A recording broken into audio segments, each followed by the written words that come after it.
Dans ce vidéo, je fais une page dynamique mais facile avec 3 photos 4 par 6 à l'horizontale. Ça prend au moins 3 papiers imprimés, un papier cartonné, des décorations et du lettrage. J'ai utilisé une trousse de Coco Daisy, c'est un club de scrapbooking américain et j'ai mis le lien au bas dans les commentaires pour vous montrer où vous pouvez trouver ces produits. La première étape est de créer une bande de papier avec les 3 papiers à motif et la bande devrait être assez large. Dans vos 3 photos, sélectionnez une photo pour être le point de mire.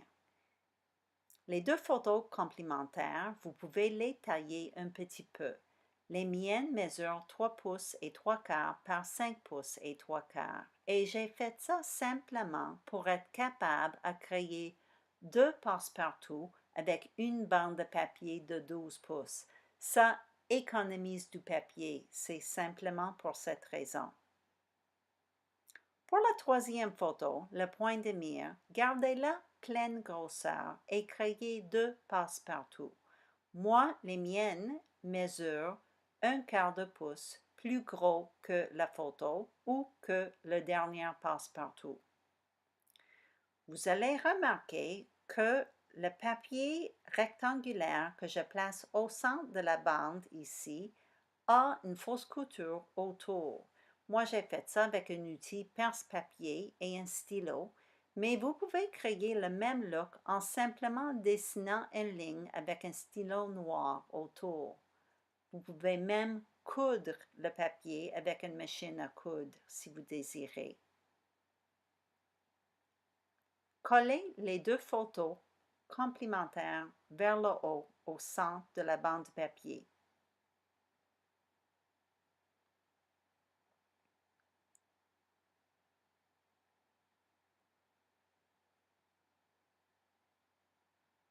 Avant de coller le tout sur la page de fond, étampez sur la page de fond.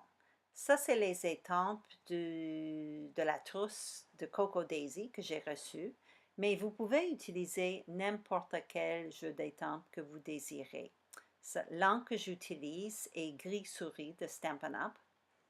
Et les sortes que j'utilise ici se trouvent dans une collection que j'ai aussi faite par Stampin' Up! C'est dans la collection Swirly Bird. Alors, si vous l'avez, vous pouvez utiliser celle-là aussi.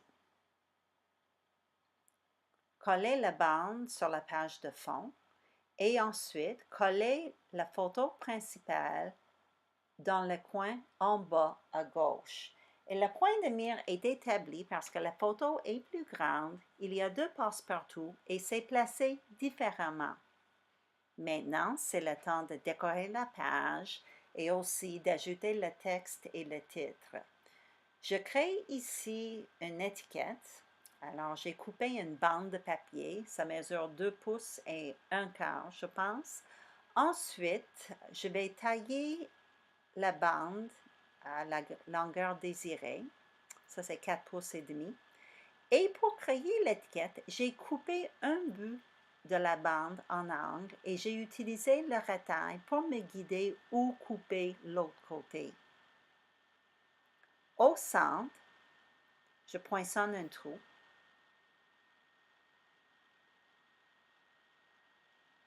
Et je crée un anneau avec un poinçon à trou et un mini poinçon cercle. Ça, c'est un poinçon de 1/2 pouce, je crois. J'ai écrit le texte avec un dactylo en avance, mais je trouve ça plate un peu. Alors, je crée un passe-partout avec le papier cartonné pour ajouter un peu de punch.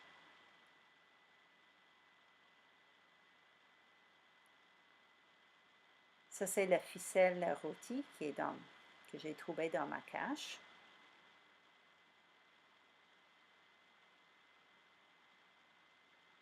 Et maintenant, je dessine une ligne avec un stylo noir autour de l'étiquette pour ajouter du punch.